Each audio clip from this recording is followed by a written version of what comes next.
Whether you're just starting out a business or you're a publicly traded multinational business, we handle incorporations of entities, and our professionals know that inside and out. We work very closely with your tax professionals, with your CPAs, and all of those that help make the decisions as to whether you want to incorporate, whether you want to be a partnership, whether you want to be an LLC or a combination of those entities. It's an important part of our practice. We literally form entities, hundreds of entities every year, and it's a great part of our practice, and we love helping entrepreneurial people get started in business. So Eric, tell us a little bit about, I know when we sit down with new clients, there's always that question of what type of entity that should we use to start this venture. Tell us how you get to that decision. Absolutely. In Texas, the big three are limited liability companies, LLCs, corporations, and limited partnerships, or LPs.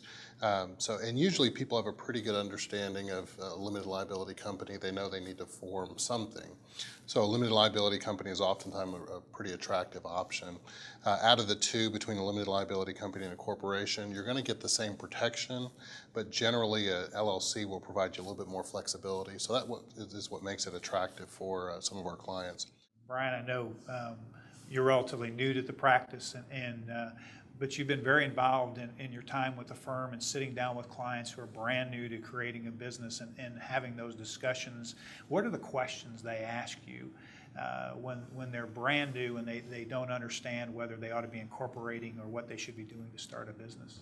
The questions range from everything, just what kind of company should I create, what kind of entity should I choose, what decisions do I have to make sure that I'm in compliance with all state requirements, that all of my corporate documents cover me and are going to help me do what I want to do for my business. So what we do is we help make things a little simpler for them to understand, pare down all the legalese and the state requirements into business talk so that they can truly get a grasp of what's required of them moving forward for their new entities.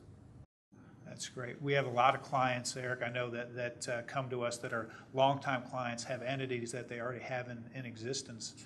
And they come to us and say, I'm starting a new venture. And how do we help them with the structuring of various entities that are multi-related and are affiliates? And that's a great question because we do have clients that already have an entity in place.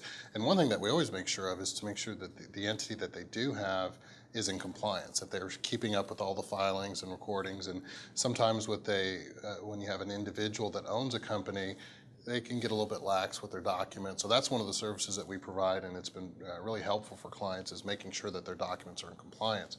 But if they're coming to us and say, I have entity A and I'm looking at a different business, one of the things we'll figure out for them is kind of the ownership. Is it better to have entity A be an owner of entity B?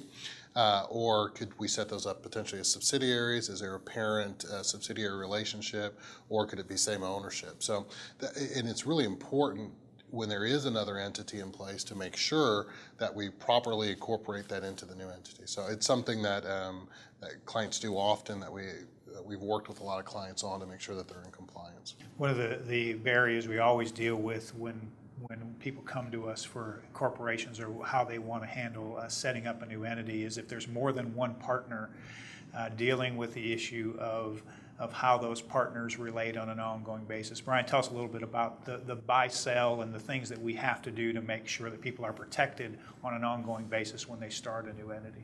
Sure, it really depends on what type of entity they want to use for their company. With limited liability companies, you can set them up either as member managed or manager managed. And those decisions really must be dictated by what kind of power each individual partner wants to have in that business, and then how they're going to adjust it if things change down the road. So buy-sell agreements and other contractual terms written into the company agreements help them to set forth a clear path of this is how we're going to handle something if change of management has to happen or we want to change who's making decisions.